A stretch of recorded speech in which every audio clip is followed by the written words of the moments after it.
श्री राम हाथ जोड़कर अगस्त्य मुनि से बोले, ऋषिवर, निसंदेह बाली और रावण दोनों ही भारी बलवान थे, परंतु मेरा विचार है कि हनुमान उन दोनों से अधिक बलवान है। इनमें शूरवीरता, बल, धैर्य, नीति, सद्गुण सभी उनसे अधिक है। यदि मुझे ये न मिलते तो भला क्या जानकी का पता लग सकता था। मेरे समझ में ये नहीं आया कि जब बाली और सुग्रीव में झगड़ा हुआ तो इन्होंने अपने मित्र सुग्रीव की सहायता करके बाली को क्यों नहीं मार डाला। आप कृपा करके हनुमान जी के बारे में मुझे सब कुछ बताइए। रघुनाथ जी के वचन सुनकर महर्षि अगस्त्य बोले, हे रघुनंदन, आप ठीक कहते हैं। हनुमान अद्भुत बलवान, पराक्रमी और सद्गुण संपन्न है, परंतु ऋषियों के शाप के कारण इन्हें अपना बल का पता नहीं था। मैं आपको इनके विषय में सब कुछ बताता हूँ। इनके पिता केसरी सुमेरु पर्वत पर राज्य करते थे। उनकी पत्नी का नाम अंजना था। इनके जन्म के पश्चात एक दिन इनकी माता फल लाने के लिए इन्हें आश्रम में छोड़कर चली गई। जब शिशु हनुमान को भूख लगी तो वे उगते हुए सूर्य को फल समझकर उसे पकड़ने के लिए आकाश में उड़ने लगे। उनकी सहायता के लिए पवन भी बहुत तेजी से चला। उधर भगवान सूर्य ने उन्हें अबोध शिशु समझकर अपने तेज से नहीं जलने दिया।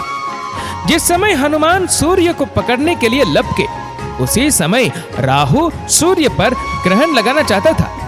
हनुमान जी ने सूर्य के ऊपरी भाग में जब राहु का स्पर्श किया तो वह भयभीत होकर वहां से भाग गया। उसने इंद्र के पास जाकर शिकायत की कि देवराज, आपने मुझे अपनी क्षुधा शांत करने के साधन के रूप में सूर्य और चंद्र दिए थे।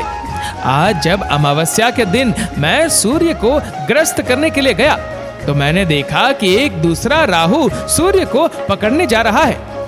राहु की बात सुनकर इंद्र घबरा गए और राहु को साथ लेकर सूर्य की ओर चल पड़े। राहु को देखकर हनुमान जी सूर्य को छोड़कर राहु पर झपटे। राहु ने इंद्र को रक्षा के लिए पुकारा तो उन्होंने हनुमान जी के ऊपर वज्र का प्रहार किया, जिससे वे एक पर्वत पर जा गिरे और उनकी बाईं ठुड्डी टूट गई।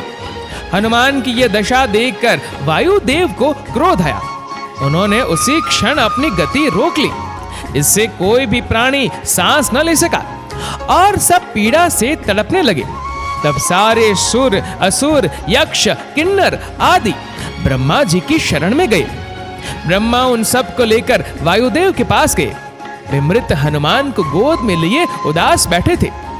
जब ब्रह्मा जी ने उन्हें जीवित कर दिया तो वायुदेव ने अपनी गति का संचार करके सब प्राणियों की पीड़ा दूर की। क्योंकि इंद्र के वज्र से हनुमान जी की हनु यानी ठुड्डी टूट गई थी, इसलिए तब से उनका नाम हनुमान हो गया। फिर प्रसन्न होकर सूर्य ने हनुमान को अपने तेज का 100वां भाग दिया। वरुण, यम, कुबेर, विश्वकर्मा आदि ने उन्हें अजय, पराक्रमी, अवध्य होने, नाना रूप धारण करने की क्षमता आदि के वर दिया। इस प्रकार नाना शक्तियों से संपन्न हो जाने पर निर्भय होकर वे ऋषिमुनियों के साथ शरारत करने लगे। किसी के वल्कल फाड़ देते, किसी की कोई वस्तु नष्ट कर देते। इससे क्रुद्ध होकर ऋषियों ने उन्हें शाप दिया कि तुम अपने बल और शक्ति को भूल जाओगे। किसी के याद दिलाने पर ही तुम्हें उसका ज्ञान होगा।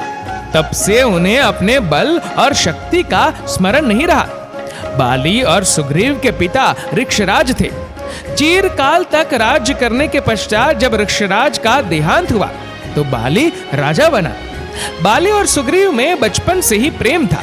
जब उन दोनों में बैर हुआ तो सुग्रीव के सहायक होते हुए भी शाप के कारण हनुमान अपने बल से अनजान बने रहे। हनुमान के जीवन की यह कथा सुनकर सबको बड़ा आश्चर्य हुआ। जब अगस्त्य तथा अन्य मुनि अयोध्या से विदा होकर जाने लगे तो श्री राम ने उनसे कहा, मेरी इच्छा है कि पूर्ववासी और देशवासियों को अपने अपने कार्यों में लगाकर मैं यज्ञों का अनुष्ठान करूं। आपसे प्रार्थना है कि आप सब उन यज्ञों में अवश्य पधार कर भाग लेने की कृपा करें। सब ऋषियों ने उसमें भाग लेने की अपनी स्वीकृति प्रदान की।